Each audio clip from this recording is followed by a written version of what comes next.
اپنے تمام ناظرین کو اسپین کی دوسری قسط غرناطہ کے ساتھ خوش آمدید۔ میں جبرالٹر کے بارڈر کے شہر لا لینیا دے لا کنسیپشیون سے صبح سویرے بس لے کر غرناطہ کی طرف نکل گیا۔ یہ سفر تقریباً 3 گھنٹے کا تھا۔ راستے میں کئی مشہور شہر پڑے جیسے کہ استپونا، ماربییا اور مالاگا۔ یہ شہر ساحل سمندر کے کنارے واقع ہیں اور گرمیوں میں تو سیاح یہاں پر جوق در جوق آتے ہیں، لیکن وقت کی کمی کی وجہ سے نہ رک سکا۔ پھر پہاڑی علاقہ شروع ہو گیا۔ اندلس میں میں نے جہاں سے بھی سفر کیا پہاڑیوں کو جنگلات سے صاف پایا۔ زیتون کا درخت خراب زمین میں زیادہ پھل دیتا ہے۔ ان لوگوں نے تقریباً 2.5 لاکھ ایکڑ پر ان چونے کے پتھروں کی پہاڑیوں پر ہر قسم کے زیتون کے درخت لگا دیے ہیں۔ 4 سے 5 کلوگرام زیتون کے پھلوں سے 1 لیٹر زیتون کا تیل نکلتا ہے، اور اسپین کو برآمد سے سالانہ تقریباً $3.5 ارب کی آمدنی ہوتی ہے، جو کہ اس ملک کی معیشت کے لیے بے حد اہم ہے۔ آخر کار سیئرا نیواڈا کے برف سے ڈھکے پہاڑ نظر آنے لگے، جس کا مطلب تھا کہ میں غرناطہ کے قریب پہنچ رہا ہوں۔ غرناطہ اس پہاڑ کی وادی میں واقع ہے۔ غرناطہ کی آبادی آج کل تقریباً 3 لاکھ ہے۔ یہاں کا موسم کافی حد تک معتدل ہے۔ میں جب یہاں پہنچا تو نومبر کا مہینہ تھا اور قریبی پہاڑ برف سے ڈھکے ہوئے تھے۔ مجھے مقامی افراد نے بتایا کہ غرناطہ شہر میں تقریباً 10 سے 20 سال سے برف باری نہیں ہوئی ہے۔ آج کل یہاں کی مقامی آبادی کے 95% افراد کیتھولک عیسائی ہیں، جبکہ 5% عرب ہیں۔ نویوا پلازا سے شمال کی طرف چہل قدمی کرتے ہوئے میں البائسن پہنچ گیا۔ یہ محلہ غرناطہ کے عربوں کی رہائش گاہ رہ چکا ہے۔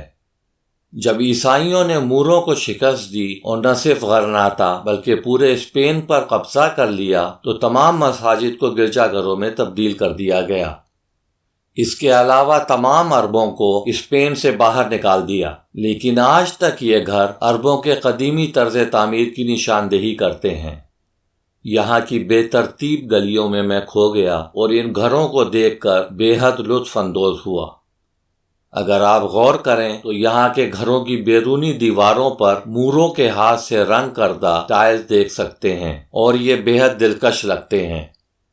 یہاں کی اینٹوں کی سڑکیں اور سفید رنگ کے گھر بے حد اچھے لگتے ہیں۔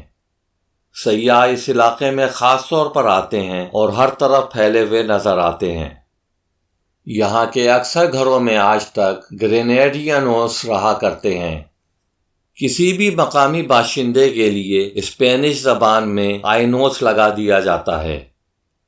ان عربی نسل کے لوگوں کو گرینیڈینوس کہا جاتا ہے اور دوسرے درجے کا شہری سمجھا جاتا ہے۔ شاید اسی وجہ سے یہ لوگ کچھ زیادہ اچھے کردار کے مالک بھی نہیں ہیں۔ البائزین کے مشرقی طرف چلنے پر یہ علاقہ سیکرامونٹ کہلاتا ہے اور الحمرا کے محلات کے بالکل نیچے واقع ہے۔ جب اسپینشوں نے عربوں کو باہر نکال دیا تو یہ علاقہ جھوپڑ پٹیوں کی شکل اختیار کر گیا تھا۔ 16ویں صدی عیسوی میں لوگوں نے یہاں پر اچھے اچھے گھر بنا دیے اور یہ علاقہ ایک محلے کی شکل اختیار کر گیا۔ یہاں پر کئی چھوٹے چھوٹے غار بھی ہوا کرتے تھے جن میں خانہ بدوش لوگوں نے تقریباً 600 سال پہلے اپنے گھر بنا لیے تھے۔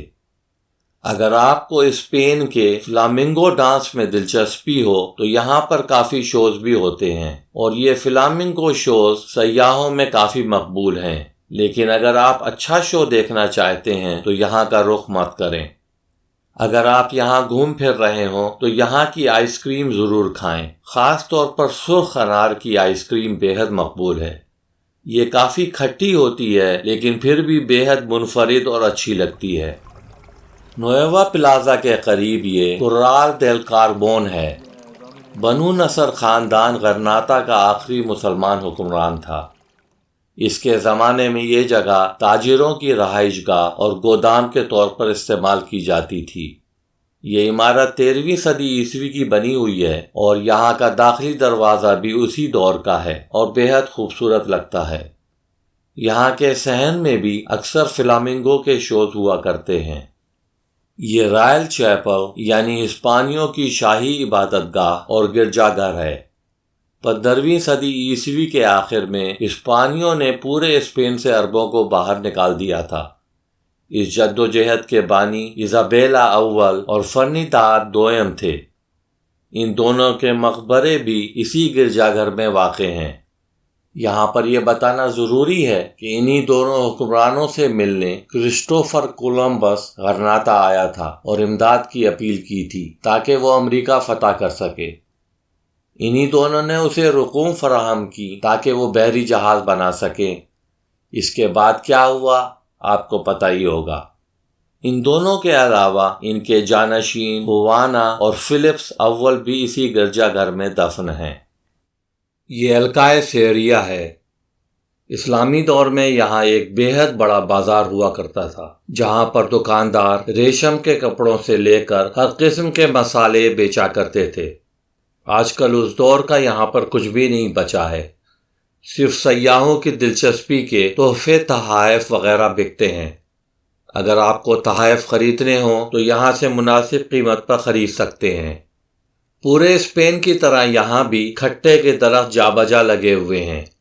یہ اتنے کھٹے ہوتے ہیں کہ لیمو کی طرح استعمال کیے جاتے ہیں۔ یہ غرناطہ کیتھیڈرل یعنی گرجا گھر ہے۔ یہاں پر ایک مسجد ہوا کرتی تھی جس کے اوپر آج سے تقریباً 400 سال پہلے ایک گرجا گھر بنا دیا گیا۔